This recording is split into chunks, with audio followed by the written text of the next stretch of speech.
Well, Beth, that's what ought to be chanted here tonight. Wow, this is such an incredible gathering. And what an incredible night that we are experiencing. And let me first of all just say thank you to all of you for your patience tonight, because you have demonstrated incredible patience. And I want you to know that this evening that this is a journey that really has been 2 years in the making, but I'm glad to report tonight it's just getting started. Would you agree?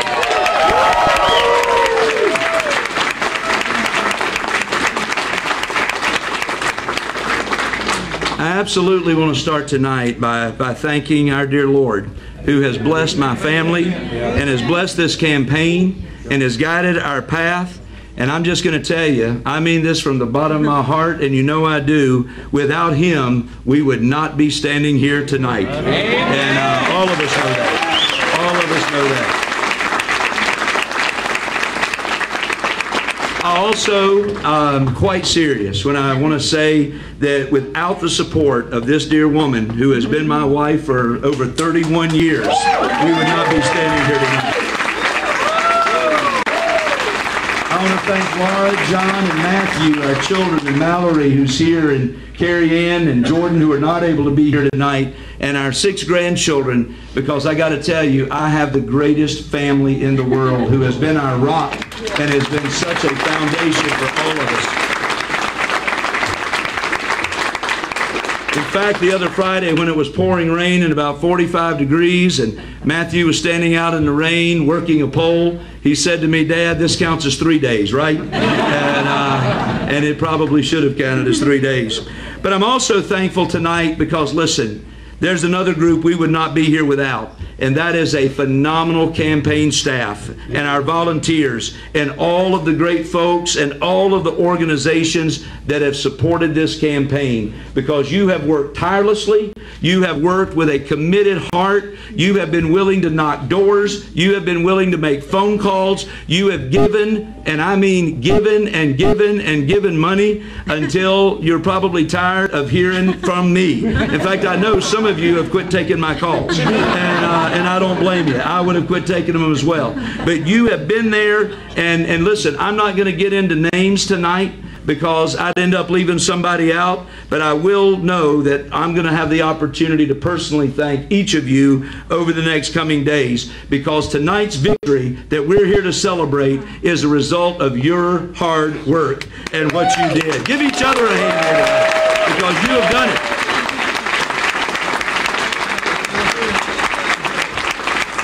And I have to say, as I look at that map tonight, thank God for Bladen and Union County.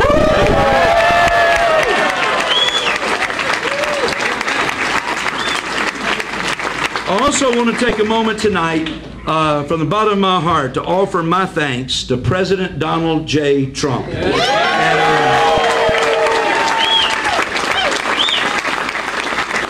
I am so appreciative of President Trump, appreciative of Donald Trump Jr. and Laura Trump, who all three came to this district twice and helped push us over the top. And I am grateful for that family and for how they have worked tirelessly to help folks like me achieve this victory tonight. Would you give them a hand? And I'm grateful for all their work.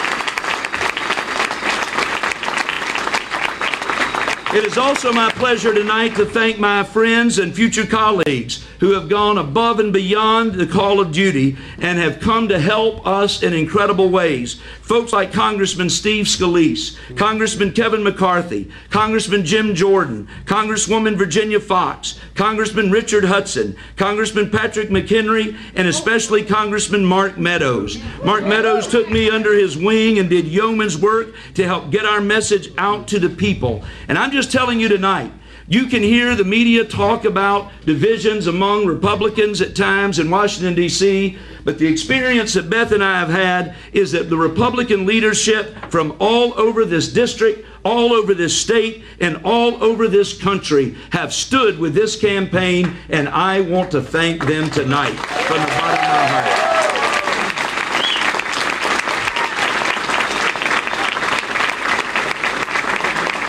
And let me say this, how thankful I am for their courage of being willing to stand up and stand with me when the national media and our opponents were trying to frame me as out of step with this district. Ladies and gentlemen, we are in step with the 9th District of North Carolina. And you proved it this very day in this election.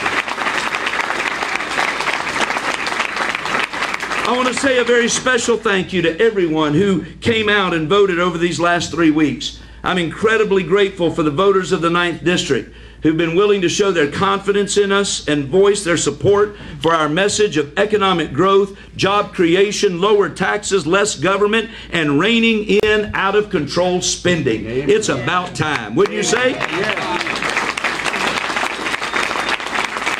From the very beginning, when we started this journey, this race has been about giving the people of the 9th District not just a vote, but give them a voice. And tonight, we kept saying over and over again that these were two distinct choices, and I thank God that the people of the 9th District have made their choice this evening, and we are thankful for this. I also want to say that while I am a proud Republican, this race at the end of the day doesn't just come down to being about Republican versus Democrat. It was about ensuring all of the people of the 9th District, from the eastern side of Mecklenburg County to Bladen County and Cumberland County, that they're going to have a congressman who cares about all 8 counties and who works for them, not the Washington establishment, nor the big money special interest groups from either party. I'm going to Washington to be your voice in the 9th Congressional District. And I also want to thank all of you again for all of your support. Without the votes and the support of so many people, we wouldn't be here celebrating this great victory. Now, I want to tell you tonight, as you look at the board, you can see where we stand tonight. And we are here this evening proclaiming victory. Over these days ahead, we will see how things continue to unfold. We understand from our opponent that he does not intend to make a statement tonight, but is going to sleep on it, I guess. And we will wait and see what the days ahead hold. But as you can see tonight, Mark Harris has been elected as Congressman of the 9th Congressional District. And I am so thankful for all of you that are here. May God bless you, and may God bless America. Thank you. You've been listening to Mark Harris make a very passionate speech there, taking the podium. He's saying, claiming victory. We are still waiting on 2 precincts, Mecklenburg County. God bless you. We're here in the southern part of Mecklenburg County. About 1,927 votes separating him from Dan McCready. Yeah, I want to bring into the conversation our Winthrop political science professor, Scott Huffman. 2 things jump out at me. First, he is unapologetic about aligning himself with the president, talking about those visits and how instrumental they were, and he's claiming victory. We've seen this before in the gubernatorial race that we had between Pat McCrory and Cooper, and how close that was. This is really close right now. Right, but it's the flip. Yeah, it's the flip. Yeah.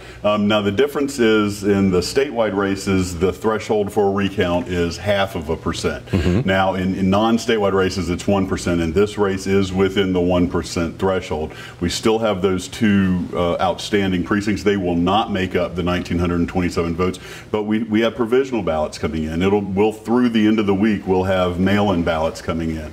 And while it's not overwhelmingly, likely, it is in fact possible, and that's what's going to happen. Now, embracing Trump is something that Republicans, especially in the South, have done. It was seen as a risky strategy, but you'll notice the congressman, for example, Mark Sanford, who chose not to embrace Trump, he was critical of Trump, lost outright in his primary. Didn't even go to a runoff, and he lost to Katie Arrington, who very happily embraced Trump. So, especially throughout the Southeast, where the blue wave didn't really hit that hard. It certainly took off west of the Mississippi, but not so much down here. Republicans won by firing up their base, and they fired up their base by embracing President Trump. Yeah. Now, we do want to emphasize that McCready has not conceded yet. Again, he went home. Expected to possibly hear from him tomorrow morning. Let's send it out to Michelle Bowden. She is live there at the Harris camp. So, Michelle, very passionate speech that we just heard from Mark Harris. Yeah, lots of moments of applause from this crowd. They've been waiting to hear from him all night. They were obviously excited to hear from him. And at first, his speech sort of started off slow. He hadn't quite declared victory, and then he went all in declaring victory. As you guys have just been talking about, there's a lot of confusion that's been in the room here tonight between some of the campaign consultants and even the Union County GOP chair about what would actually trigger that potential recount. And we understand now it could be the 1%. And I think that's why they were so hesitant to bring him out tonight, because certainly they had not heard a concession speech from McCready, and they were concerned because we're still waiting on 2 Mecklenburg County precincts to come in. That speech, though, you heard, he thanked God, of course, he thanked his wife, and he thanked Union County, because he said Union County made a clear difference in this case, clearly going for Mark Harris. So people here waiting all night to hear him, and they heard a pretty impassioned speech. He says he is excited to go work in Washington, D.C. for everyone in the 9th District. And as you heard, he was pretty bold in saying he was thanking President Trump for helping him to get elected to this position. Reporting live now in Monroe, Michelle Bowden, NBC Charlotte. All right, Michelle, thank you. And this race, of course, still not officially over. That vote has to be certified. And remember, we have not heard a concession speech from Dan McCready. Of course, our coverage will continue on our Wake Up Charlotte morning show beginning at 4:30. Thank you for joining us this evening. Good night.